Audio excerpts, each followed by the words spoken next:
viver a experiência luminosa da passagem do símbolo à realidade. Deixa eu ver aqui.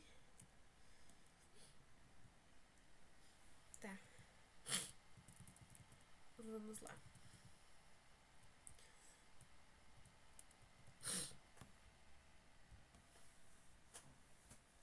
A gente tem algumas paginazinhas antes do próximo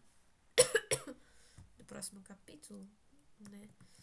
A gente está na 77, ela vai na 81, né? Na verdade, na página mesmo real, é 152. A gente está na página 152 e o próximo capítulo começa na página 161. A gente tem mais 10 páginas, né? Mas enfim, pra mim aqui na contagem são 5 páginas.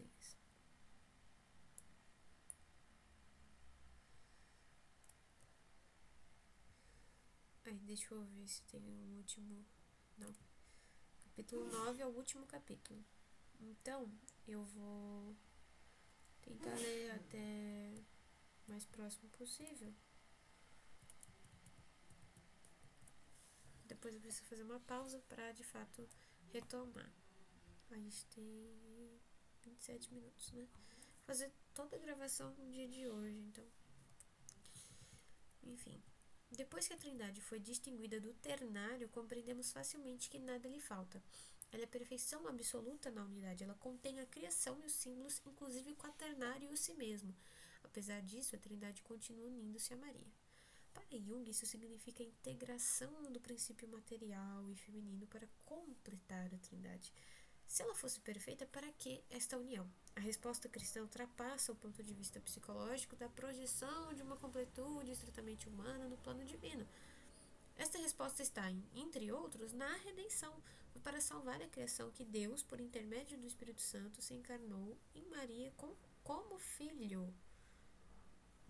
Se o quaternário representa a criação, isto é, a terra já informada pelo Espírito, Maria representa a terra virgem, a terra antes da criação, o quaternário contém, pois, tudo que é criado, o céu, a terra, os astros, os anjos, Adão e Eva, e toda a humanidade. Assim, ele não pode representar a terra virgem, a matéria não informada ou incriado. A terra virgem e a criação são dois aspectos do símbolo terra. Satã, anjo decaído, é príncipe deste mundo, mas não criador. Ele que, por sua natureza angélica, não pode ser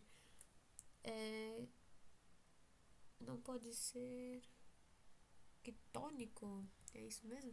É sempre identificado como o símbolo do ar. Ele é o princípio do mal, o instigador, o tentador, mas não pode criar o mal sem a participação voluntária da criatura. E somente a criatura pecadora é suscetível de sucumbir à sua sedução. Satã não é um elemento material, ele permanece sempre um elemento espiritual que age no mundo e nele sugere o mal, mas seu poder é limitado, já que ele não pode criar nem agir sem consentimento daquele que ele solicita. Sendo o gênero humano solidário com o pecado de Adão e Eva e não podendo nascer nada de puro do que é impuro, Deus, para salvá-lo, restaurá-lo e permitir seu renascimento, serviu-se da terra virgem, Maria, princípio feminino imaculado, vaso espiritual, rosa mística, torre de marfim, arca da aliança, porta do céu, estrela da manhã, rainha dos anjos. Esse retorno à Maria Mater Virgem é conhecido de todas as religiões e de todas as iniciações, as quais antes de Maria o exprimiam em linguagem simbólica. Maria veio cumprir e realizar o que os mitos já tinham ensinado. Aqui chegamos ao que dissemos da travessia noturna e da pureza.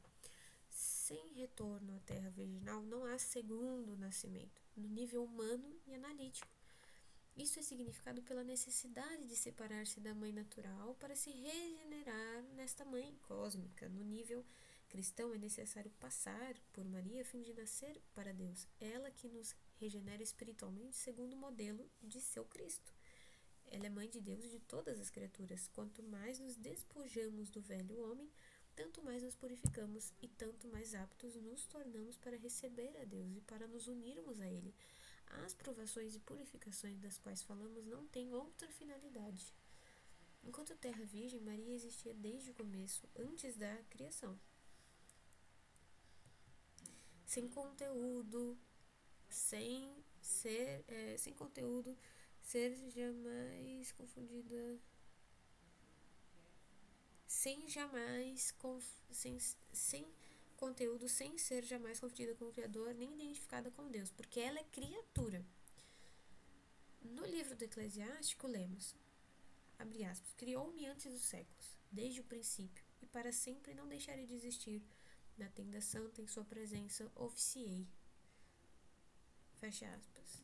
E nos provérbios, Yahvé me criou, primícia de sua obra, antes de seus feitos mais antigos. Desde a eternidade fui estabelecida, desde o princípio, antes da origem da terra, quando os abismos não existiam, eu fui gerada. Quando não existiam os mananciais das águas, antes que as montanhas fossem implantadas, antes das colinas, eu fui gerada. Ainda não havia feito a terra e a erva, nem os primeiros elementos do mundo. Quando firmava os céus, lá eu estava. Quando traçava a abóbada sobre a face do abismo, quando condensava as nuvens no alto, quando se enchiam as fontes do abismo, quando punha um limite ao mar e as águas não ultrapassavam seu mandamento, quando assentava os fundamentos da terra. Novamente no Eclesiástico, eu sou a mãe do puro amor. É pela terra virgem que o homem manchado pode recobrar a natureza. É pela pureza que ele se encaminhará para o amor caritas e para Deus. Maria, terra virgem, não pode ser contaminada por Satã. Ela é mulher que esmaga a cabeça da serpente. Ela é prefigurada na Antiguidade e no Antigo Testamento pela sabedoria, que é um eflúvio do amor de Deus, uma emanação puríssima da glória do Onipotente, pelo que nada de impuro nela se introduz, pois ela é um reflexo da luz eterna, um espelho nítido da atividade de Deus, e uma imagem de sua bondade. Sendo uma só, tudo pode. Ela é mais bela que o sol. Supera todas as constelações, comparada à luz do dia, sai ganhando, pois a luz cede lugar à noite, ao passo que, sobre a sabedoria, não prevalece o mal. A sabedoria alcança com vigor de um extremo ao outro e governa o universo retamente. Pela terra virgem, a terra manchada é purificada. Por Maria, Eva é resgatada. Maria, nova Eva, como Jesus, o novo Adão. Muitos e esplêndidos textos nos afirmam, não sem poesia. Abre aspas, Deus se dignou tomar carne de uma mulher, mas de uma mulher virgem, para restabelecer o semelhante pelo semelhante, curar o contrário pelo contrário, arrancar o espinho venenoso e apagar com um poder soberano o documento do pecado. Eva foi espinho, Maria foi rosa. Eva foi o espinho que feriu, Maria foi a rosa que abrandou os sentimentos de todos. Eva foi o espinho que inoculou a morte em todos, e Maria foi a rosa que nos curou a todos. Maria foi uma rosa branca pela virgindade e vermelha pela caridade. Fecha aspas. Essa é de São Bernardo, homilia para a festa do Santo Rosário. Abre aspas. E foi por seu nascimento que a condição natural de nossos primeiros pais foi mudada e sua falta apagada. A mãe de nossa raça trouxe ao mundo o nosso castigo. A mãe de nosso Senhor trouxe ao mundo a salvação. Eva foi a fonte do pecado, Maria a fonte do mérito. Eva foi útil dando-nos a vida. Ela nos feriu, Maria nos curou. A desobediência foi substituída pela obediência e a incredulidade pela fé. Assim, pois, o milagre de um nascimento novo excluiu a causa da falta invasora. O cântico de Maria pôs fim às lamentações de Eva. Fecha aspas. Santo Agostinho, sermão para a festa do Natal. Morte do homem velho, nascimento do homem novo, todo o mistério da travessia noturna se realiza em e por Maria. Se, pois, a Trindade se une a Maria, não é para completar a criação por meio de um quarto elemento, mas ao contrário, para salvar a criação inteira, da qual o quaternário é apenas um dos símbolos. De todas as definições de si mesmo, dadas por Jung, a mais certa, em nossa opinião, é a que diz que o si mesmo pode ser um receptáculo para a graça divina. Naturalmente, Deus não tem necessidade da análise psicológica para reconduzir as almas a si. Basta conhecer o itinerário de algumas conversões para se persuadir disso. Mas os caminhos de Deus são inumeráveis e impenetráveis. Sabendo que em suas mãos tudo é instrumento, parece-nos que a análise é um instrumento preferido e tanto mais útil e poderoso quanto mais as almas estão enlameadas e distantes da luz. A análise desembaraça os caminhos para tenebrosos, os caminhos mais tenebrosos e tortuosos. Com isso, ela esclarece, retifica, purifica e prepara o recebimento da graça. A graça age na medida em que nós nos despojamos de tudo que constituía nosso antigo eu. Jung diz com muita propriedade: não falo aos beatipossidentes da fé, mas ao grande número daqueles para os quais a luz se apagou e o mistério se dissipou. Dirijo-me àqueles para os quais Deus está morto. Para a maioria deles, não há saída. Para essas almas dissociadas, prostradas, deslocadas, o fato de alcançarem a harmonia na completude do si mesmo, de reencontrarem sentido para a vida, de reorientarem suas energias para um novo centro vital, mesmo que ele não ultrapasse o plano natural psicológico, já é salvador. Humanamente curadas, elas podem agora prosseguir em sua evolução, receber a graça e, o que é essencial, responder a ela. Podem começar sua vida em Deus, assim a unificação dos opostos realizadas no si mesmo, prepara a alma para a união divina. A experiência nos ensina que a análise não é menos útil e salutar também aos cristãos e até mesmo às almas consagradas a Deus. Por que não poderia o Espírito Santo servir-se deste meio de ascese, ele que nos convence do pecado e ao qual nós pedimos que cure quem está doente e reconduza ao bom caminho quem se desviou? Se o vosso auxílio, sem o vosso auxílio, nada pode o homem, nada é inocente. Lavai as nossas manchas, banhai a nossa aridez, sarai as nossas feridas, dobrai a nossa dureza, aquecei a nossa frieza, retificai os nossos erros.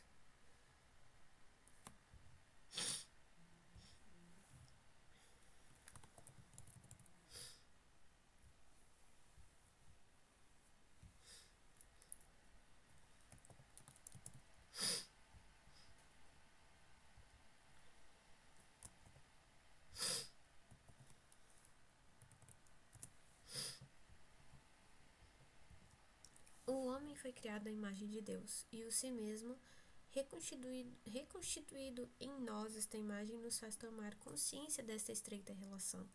Mas a constatação pura e simples não basta. É necessário agora que a alma unificada volte à sua fonte inicial e se una ao seu Criador. Unifica meu coração para temer o teu nome. Salmos, capítulo 86, versículo 11. A união da qual fala o cristianismo não é simples unificação humana, mas união da totalidade do ser com Deus. Ela é absoluta, a sua experiência é inefável e ultrapassa o entendimento como tudo que diz respeito a Deus. E só pode ser compreendida na fé.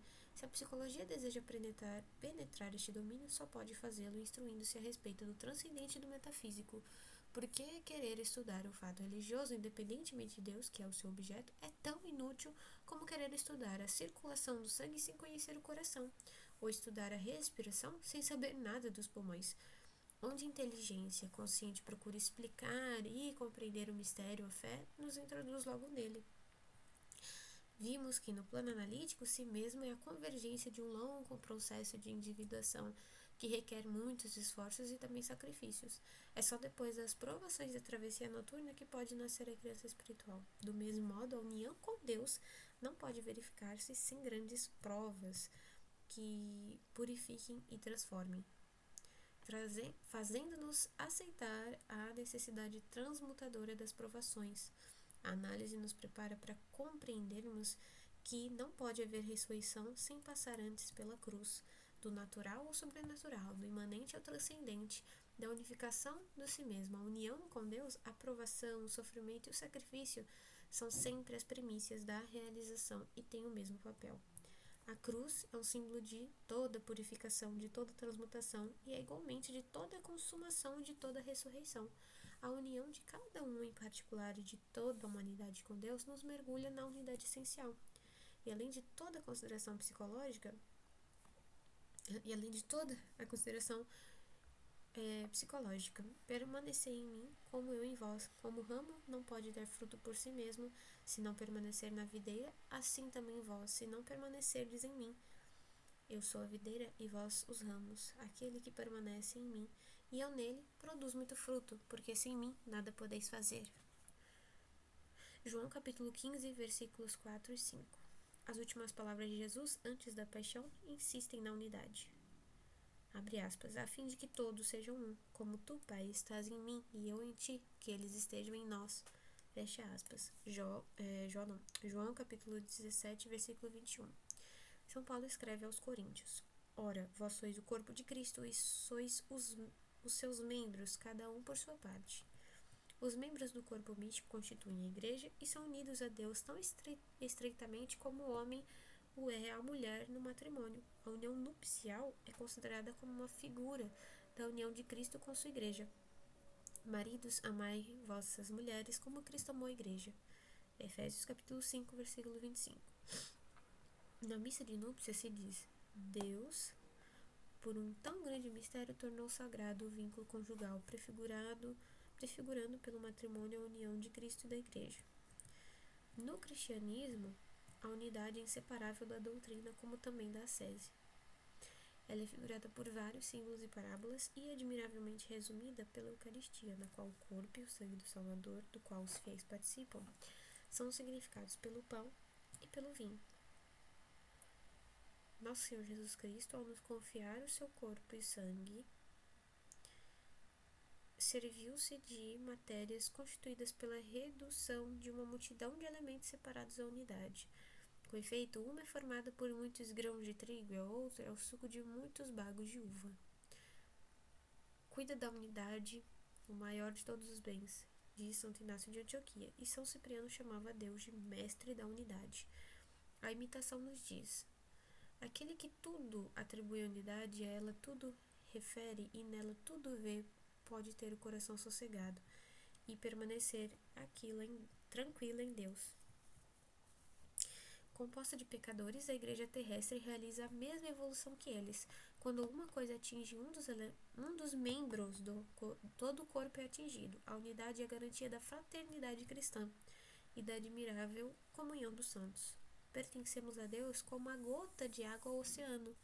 O que a travessia noturna e o si mesmo realizam ao nível humano, a morte do pequeno eu, a abertura ao cósmico e ao espiritual e a renovação da personalidade, prefigura a morte do homem velho, a receptividade à graça e à fé, o nascimento em Deus, a ressurreição.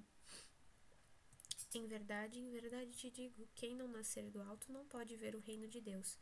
Disse-lhe Nicodemos: como pode ver um homem nascer, sendo já velho? Poderá entrar uma segunda vez no seio de sua mãe e nascer? Respondeu-lhe Jesus: em verdade te digo, quem não nascer da água e do Espírito não pode entrar no reino de Deus. O que nasceu da carne é carne, o que nasceu do Espírito é Espírito. Não te admires de eu te haver dito, deveis nascer do alto. O vento sopra onde quer e ouves o seu ruído, mas não sabes de onde vem nem para onde vai. Assim acontece com todo aquele que nasceu do Espírito. Perguntou-lhe Nicodemos: como pode isto acontecer? Respondeu-lhe Jesus: és o mestre de Israel e ignoras essas coisas? Em verdade te digo, falamos do que sabemos e damos testemunho do que vimos, porém não recebeis o nosso testemunho. Esse é João capítulo 3, dos versículos 3 a 12. Onde reinava o pecado, Deus pôs sua pureza. Onde havia sombra, brilha a luz. Uma presença habita a alma até então vazia. Desta aprovação, essencialmente positiva e toda divina, desta recriação, mais admirável do que a primeira, o único autor é Deus.